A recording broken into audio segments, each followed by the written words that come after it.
Kottayam medical കോളേജിൽ കെട്ടിടം തകർന്നു മരിച്ച ബിന്ദുവിന്റെ മകന് സർക്കാർ ജോലി. ബിന്ദുവിന്റെ മകൻ നവനീതിന് ജോലി നൽകിയുള്ള ഉത്തരവിറങ്ങി. തിരുവിതാംകൂർ ദേവസ്വം ബോർഡിലാണ് നവനീതിന് നിയമനം നൽകിയത്. വിവരങ്ങളുമായി മീര മനോഹരനാണ് ചേരുന്നത്. മീര, ഏറെ ആശ്വാസകരമായിട്ടുള്ള വാർത്തയാണ്. നമുക്കെല്ലാം അറിയാം, ബിന്ദുവിന്റെ മരണവും തുടർന്നുണ്ടായ വിവാദങ്ങളും എല്ലാം സർക്കാരിനെ വലിയ തരത്തിൽ പ്രതിക്കൂട്ടിലാക്കിയിരുന്നു. ഇപ്പോൾ മകന് സർക്കാർ ജോലി നൽകിയിരിക്കുകയാണ്. എപ്പോഴാണ് ഉത്തരവിറങ്ങിയത്?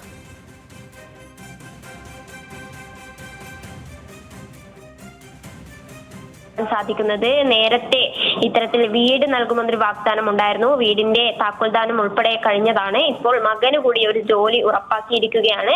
തിരുവനന്തപുരം ദേവസ്വം ബോർഡിലാണ് ജോലി നൽകിക്കൊണ്ടുള്ള ഉത്തരവ് ഇന്നിറങ്ങിയത്. എഞ്ചിനീയറിംഗ് ബിരുദധാരിയാണ് മകൻ നവനീത്. ആ വിദ്യാഭ്യാസ യോഗ്യതയ്ക്കനുസരിച്ച് തന്നെ ദേവസ്വം ബോർഡിലെ മരാമത്ത് വിഭാഗത്തിൽ 3rd ഗ്രേഡ് ഓവർസിയർ ആയിട്ടാണ് ഇപ്പോൾ ജോലി നൽകിയിട്ടുള്ളത്. എന്തായാലും ഈ ഉത്തരവ് ഇന്നാണ് മന്ത്രി പുറത്തിറക്കിയിട്ടുള്ളത്. വൈക്കം അസിസ്റ്റന്റ് എഞ്ചിനീയർ ഓഫീസിലായിരിക്കും നവനീത് ജോലിക്ക് പ്രവേശിക്കുക. ഞാൻ നേരത്തെ പറഞ്ഞതുപോലെ തന്നെ സർക്കാരിനെ പ്രതിക്കൂട്ടിലാക്കിയ അല്ലെങ്കിൽ വകുപ്പിന് തന്നെ ചോദ്യങ്ങൾ ഉന്നയിച്ച തരത്തിലുള്ളൊരു വിവാദമായിട്ടുള്ള വാർത്തയായിരുന്നു. ആ കുടുംബത്തെ സർക്കാർ ചേർത്തു നിർത്തുന്നു എന്നുള്ളത് തന്നെയാണ് പറയാനുള്ളത്. കുടുംബത്തിന് നേരത്തെ സർക്കാർ വാഗ്ദാനം നൽകിയ വീടിന്റെ നിർമ്മാണം പൂർത്തിയാക്കി താക്കോൽ കൈമാറി. ഇപ്പോൾ മകന് കൂടി ഒരു ജോലി, സർക്കാർ ജോലി തന്നെ ഉറപ്പാക്കിയിരിക്കുകയാണ്. സ്വാതി.